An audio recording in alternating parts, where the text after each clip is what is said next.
자, 대장동 개발 특혜 의혹의 정점이라고 검찰이 보고 있습니다. 민주당 이재명 대표 재판에 넘겨졌는데요. 의혹이 제기된 지 1년 반 동안 진행된 검찰의 수사가 일단은 일단락된 모양새입니다. 현재 이 대표는 5개 혐의를 받고 있는데요. 자, 이종훈 평론가님, 어떤 혐의들인지 간략히 좀 설명해 주십시오. 네, 이미 그동안 잘 알려진 그런 내용입니다. 대장동 관련한 의혹, 그 다음에 이제 그 위례신도시 관련한 의혹, 성남 FC 관련한 의혹. 크게 이제 3가지 관련했었는데 혐의는 5가지가 일단 적용이 됐습니다. 그래서 네.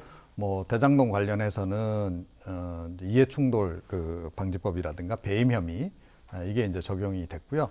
그 다음에 이제 그 위례신도시 같은 경우에는 부패방지법 위반이다. 이제 그런 얘기고, 성남 FC 후원 관련해서는 제3자 뇌물 그리고 이제 범죄 수익 은닉 그런 혐의가 일단은 적용이 됐습니다. 네. 자, 이재명 대표에 대한 체포 동의안이 국회에서 가까스로 부결된 지 3주 정도가 지났습니다. 자, 추가 혐의가 더 들어갈 것이냐, 이것이 좀 관심이었는데 결국 공소장에는 들어가진 않았네요, 조 교수님. 네, 그렇습니다. 가장 논란이 됐던 게 사실 428억이라고 하는 네. 돈, 약정설이라고 보통 얘기하죠. 천화동인 1호 이재명 대표 몫이라는 거예요. 그렇습니다. 네. 그리고 8억 김용 전 부원장이 경선 과정에서 경정자금으로 받았다, 이런 얘기들이 있었습니다. 예. 그런데 결론적으로 이 2가지 혐의는 들어가지 못했습니다. 근데 그렇게 되면 이제 검찰이 기소하는 내용 중에 가장 큰 고리 하나가 흔들리고 있는 거거든요.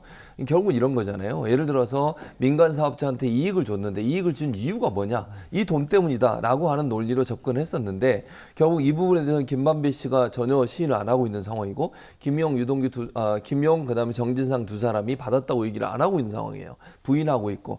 그리고 유동규, 남욱 2사람만 지금 얘기를 하고 있는 거거든요. 그러다 보니까 검찰이 이걸 집어넣을 수 없는 상황이 된 거죠. 그러니까 결정적인 물증이 없는 상태에서 이 2개를 집어넣었다가는 공소유지가 안 되는 상황이 될 수 있고, 그렇게 되면 이제 재판 과정 가서 무죄가 나올 가능성이 높거든요. 그래서 아마 이거 못 집어넣은 것 같아요. 그러니까 아직까지 이 428억 약정설이나 8억 원이라고 하는 경선 자금에 대해서는 검찰이 특별한 증거가 없다. 있으면 당연히 집어넣어야 되거든요. 왜냐하면 그래야 이게 논리적으로 설명이 돼요. 네. 민간업자들한테 이익을 줘서 배임이라고 하는데 그러면 무슨 목적으로?